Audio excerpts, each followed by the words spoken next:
Hey, what's up, everybody? Today we're going to talk about the Cowboys defense, in particular, Mike Nolan, and the future of Mike Nolan on this team. All right, this is serious. We're going into cowboy mode time, baby. You know how we do it here.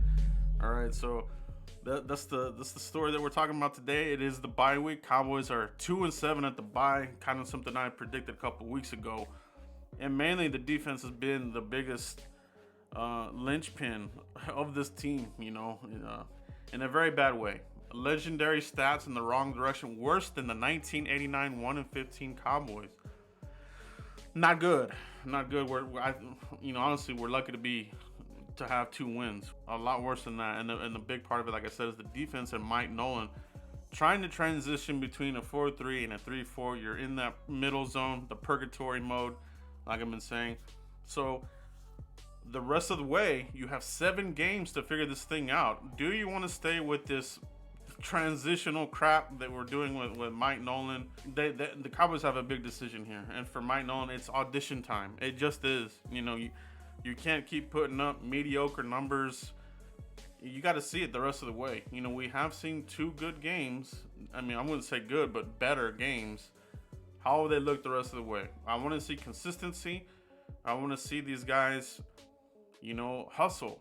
You know what I mean? So even if we're losing these games, I want to see that there's hustle here and something to build upon for next season. Because if you see the same inconsistency on defense, where one game they do good, the next game they crap the bed, or maybe they go on another stretch of bad football, then it's out of here for him. And that being said, it is possible that Mike Nolan could stick around if they do in fact stack together some good defensive plays. They get the offense off the field and they keep the game close and don't get run over like they did earlier in the season. And like I said, there is a little bit of glimmer of hope here that the guys have bought into the scheme here. But that being said, let's take a look at 6 candidates that could possibly replace Mike Nolan if he continues on his ways. All right, the first one that we're going to look at is going to be a 3-4 guy. And that's the thing, too, the Cowboys need to figure out. For the 2021 season, no more of this ambiguity. No more in the middle crap. You either need to be a full-blown 4-3 or a full-blown 3-4. All right? Now, obviously, I know a lot of teams, they mix a little bit of formations in here and there. But for the most part, a lot of teams have a base defense. All right? Cowboys, they don't have this. Okay, so they need to, for sure, nail that down and figure it out. But for me, if you want to go 3-4, 2 names to think about. Matt Patricia out of the Detroit Lions. He's on the hot seat right now. Okay, obviously he could go back to daddy over there in New England with Bill Belichick. But if not, maybe he wants to, go somewhere else. Cowboys, could bring him in here as a very good, technically sound teacher of the game, Matt Patricia. So that's a guy to look out for if you want to go 3-4. All right. The other one that we want to take a look at, if you want to go 3-4, Wade Phillips. All right. Former Cowboys head coach. Would he come back here? I think he would. He left. Obviously, he got dismissed here by the Cowboys, but it doesn't look like there's any ill will or any grudges being held here by either side. So we know that Wade Phillips wants to get back into the league.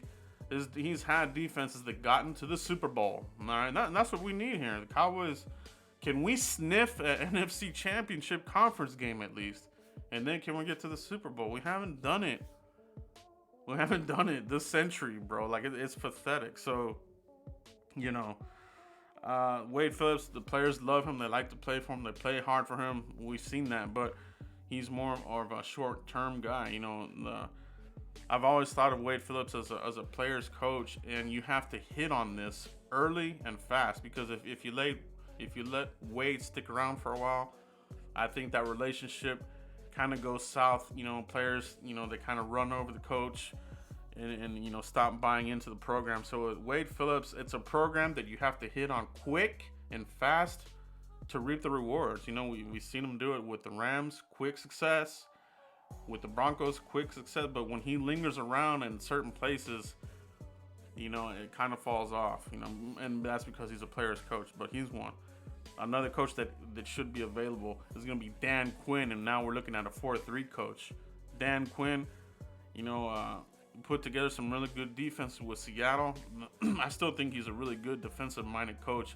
He's not a head coach. His specialty is coordinating defenses, just like his other guy that he coached with, Gus Bradley. Both those guys were from Seattle. And they're better coordinators. Dan Quinn, I think he would be an upgrade, a significant upgrade over Mike Nolan. Another coach that will be available is going to be Mike Zimmer. All right, possibly available. The writing's kind of on the wall there. If they don't get things going there in Minnesota, he could be on his way out. Okay, and if he's on his way out, will he take up another head coaching gig? Will he take a year off, or will he jump back in the saddle as a defensive coordinator? And I think if you're the Cowboys, you have to pounce all over this. I think it would be a great compliment to Mike McCarthy's staff. If you could get Mike Zimmer on here, the defense loves playing for this guy.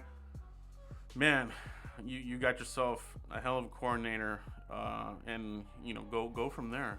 Start beating people up here and there, be physical, that kind of thing. The other one here, my fifth candidate is going to be Chuck Pagano. All right, he right now is the defensive coordinator for the Chicago Bears. All right, he's had stints with the Ravens, defensive coordinator, and obviously head coach for the Colts that had success there. And right now with the Bears, they're running like a 4-2-5 defense. So he's pretty well versed. 4-3, he can even run 3-4. So if you want somebody that has a great, breadth of experience and has put together relatively good defensive units, Chuck Pagano could be available if the Bears continue to slide and maybe they want to move on from Matt Nagy. All right. That's how Chuck Pagano could be available. And if he is, I think the Cowboys have to take interest. Now, if you want to look into the collegiate circuit for a defensive coordinator, there's not many that I would really want to look at. One that I would look at would be Brent Venables from Clemson. He's put together very ferocious defensive units. And I think the way the NFL is moving towards more collegiate style plays are starting to really infiltrate the NFL, it might be a good idea to snatch one of these collegiate defensive coordinators to really, tip the scales in your favor. You're seeing teams like the Chiefs, they're using more of that, and that's just great creativity from Eric Bieniemy and Andy Reid. But you also have the Cardinals, they're running a little bit more of these types of plays. Even the Browns, they're running a little bit more of this. So you are seeing more collegiate type plays and schemes entering the NFL. So Venables from the Clemson Tigers, I think he would be one that you may want to consider. We'll have to see what his career arc is, though. They're saying that Brent, he might be aiming for another collegiate opening that could open up, and he could be another of these great college coaches. If that's what he wants to do, he'll probably want to stay over there.